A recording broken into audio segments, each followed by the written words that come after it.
Long ago, in a distant land, lived a woman who yearned for a miracle. She dreamed of having a child, but it seemed impossible.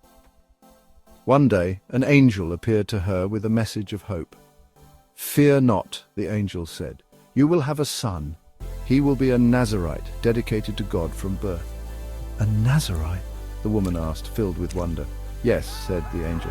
"He will be special to God, a beacon of strength and courage. He will possess great strength and bravery, and he will never cut his hair." The woman was overjoyed.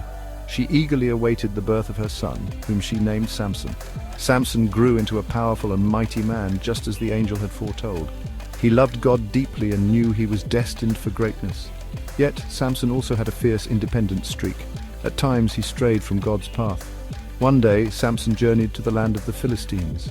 The Philistines were a fierce people who opposed Samson's kin. Suddenly a ferocious lion leapt out.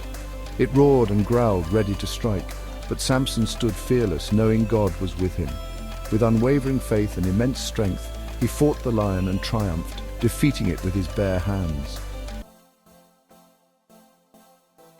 Samson continued on his journey with unwavering determination.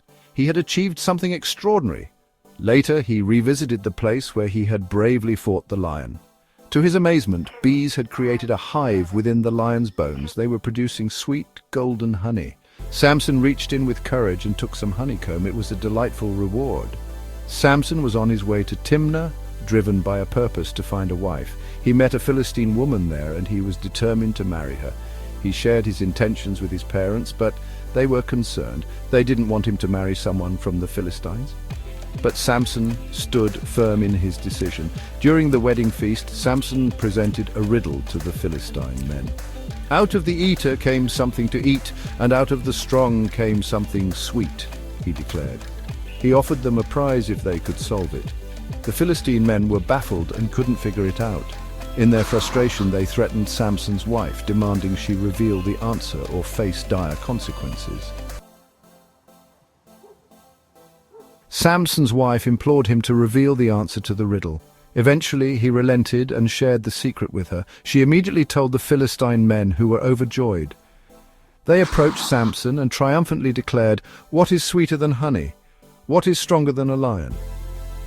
Samson realized he had been deceived. His anger ignited. With unwavering resolve, he went to a nearby town and defeated 30 Philistine men. He took their garments and handed them to the men who had solved the riddle.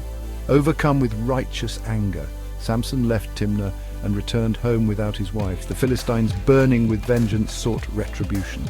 They went to Samson's wife's village and set her and her father's house ablaze. When Samson learned of their heinous act, his fury knew no bounds. "Now I will make you pay for what you did," he roared with unyielding determination. He launched relentless attacks, emerging victorious every time. The Philistines were paralyzed with fear. They were at a loss, unable to find a way to stop his unstoppable might.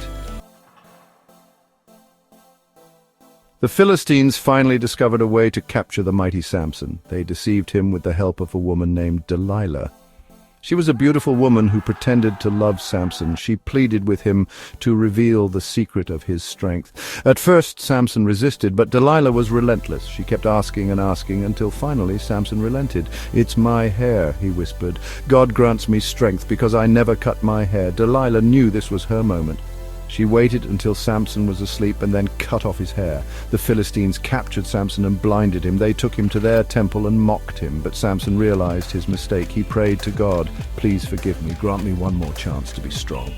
Samson pushed against the pillars of the temple with all his might. The entire temple came crashing down, and everyone inside was crushed. Samson perished that day, but he also delivered his people from the Philistines. Samson's story reminds us that even when we falter, God can still forgive us and use us for a greater purpose.